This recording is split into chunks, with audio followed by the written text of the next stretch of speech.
Hello everyone, I am Sarita Srivastava from Mahatma Gandhi Shikshan Sansthan. Now I am going to teach Hindi व्याकरण standard 3।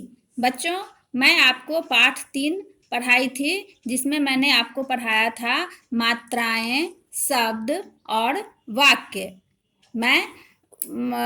आज मैं इसी पाठ का अभ्यास के प्रश्न आपको समझाने जा रही हूँ, तो आप उसे ध्यानपूर्वक देखिए और समझिए।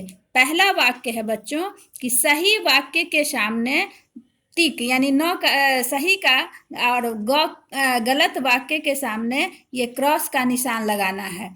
तो पहला ये क में दिया हुआ है वाक्य बच्चों कि यदि व्यंजन पहले आए और स्वर बाद में तो स्वर व्यंजन के साथ अपने मूल रूप में जुड़ते हैं।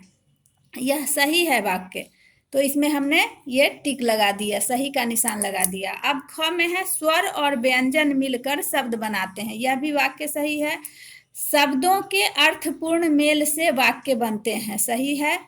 अब र घ में दिया हुआ है बच्चों की र में हर्षु की मात्रा र के ऊपर लगती है, ये गलत है। र के हमेशा बीच में लगती है मात्रा, तो ये गलत है, तो मैंने ये क्रॉस लगा दिया। अंग में अह का चिन्ह विसर्ग होता है, यह वाक्य सही है, इसलिए यहाँ पे सही का निशान लग गया।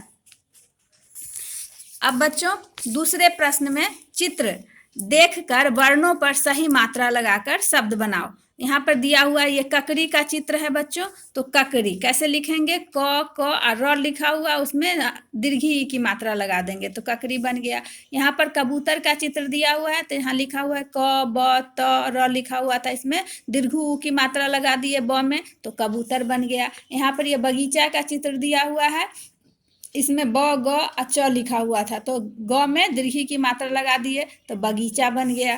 च में आ की मात्रा लगा दिए तो बगीचा बन गया। ब ग दीर्घी कर गी च आकर चा, बगीचा बन गया। अब यहाँ चिड़िया है, तो च में हर्षी की मात्रा लगा, ड में हर्षी की मात्रा लगा और य में आ की मात्रा लगा, तो बन गया चिड़िया।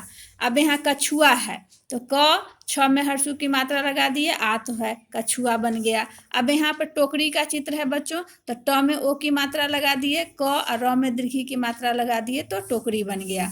अब तीसरा प्रश्न है बच्चों कि नीचे दिए गए वर्णों से सार्थक शब्द बनाना है। अब यहाँ पर र ही न दिया हुआ है, तो इससे क्या बनेगा? हिरन, ह हर्षी कार ही र न, हिरन बन गया। ख में है ये प या रू दिया हुआ है, तो ये क्या बन गया? र हर्षु का रू, प य आकार या, रुपया। फिर यहाँ पर ये री गु या दिया हुआ, तो यहाँ पर बन जाएगा बच्चों गुड़िया, गुड़िया, गु ड र हर्षी का य आकार, गुड़िया। फिर ये र बन द दिया हुआ है, तो ये बन जाएगा बंदर, ब स्वर बन द र, बंदर। अब ये ऐनक यहाँ पर बनेगा ऐ न क, सही सार्थक शब्द बनेगा ऐनक। और यहाँ पर है बकरी बन जाएगा, ये क्या बनेगा बच्चों? ब क र दीर्घी का री, बकरी, ये सार्थक शब्द इस तरह से बन गया। अब यहाँ पर है कि दिए गए शब्दों को क्रम में लगाकर सार्थक वाक्य बनाना है, बनाओ। तो इसमें दिया हुआ उल्टा सीधा दिया हुआ है कि मैं उठता सवेरे हूँ, तो क्या लिखोगे आप कि मैं सवेरे उठता और पूर्ण विराम का ये चिन्ह लगेगा।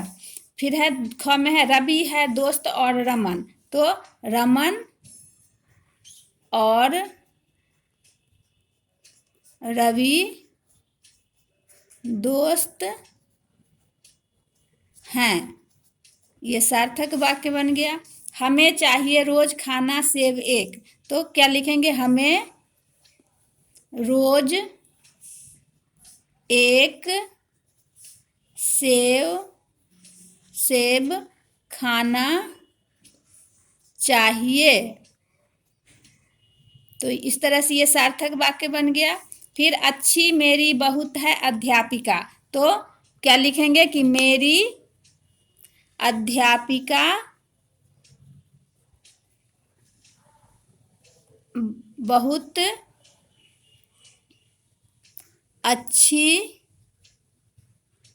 हैं, इस तरह से यह सार्थक वाक्य बन गया। अब यहाँ पर बच्चों ये कह रहा है कि सही वर्ण पर अनुस्वार या अनुनासिक लगाकर इस शब्द को सही बनाना है। अब यहाँ पर पतंग का चिन्ह है, प तो पर अनुस्वार की मात्रा डालेंगे तो पतंग बन गया।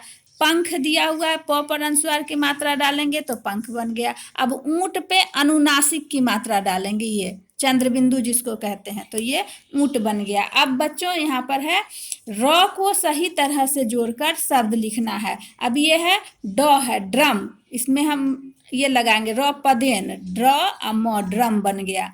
उसी तरह है ये पर्वत है, पर्वत, र पर रेफ, व पर हम र के लिए रेफ लगा का प्रयोग किए तो पर्वत, रेफ वाली मात्रा आ गया। अब यहाँ पर है फिर प्रश्न, प में र लगा, र पदेन लगा तो प्र आधा स न, प्रश्न बन गया। अब यहाँ पर ग र ह लिखा हुआ है तो इसमें भी ग में र लग गया और ह बन गया तो ग्रह। तो ये प में र लगा, ग में र लगा और ड में ये र लगा तो ये र पदेन कहलाया बच्चों। इस तरह से हम इसमें र का सही र को सही तरह से जोड़कर हमने इनके इन शब्दों को बनाया और यहाँ पर र का ये रेफ रूप लिखाया तो ये पर्वत बन गया बच्चों। तो इस तरह से हमने अभ्यास के प्रश्नों को पूरा किया। अब आगे हम अगले पाठ में अगले वीडियो को में पढ़ाएंगे। धन्यवाद।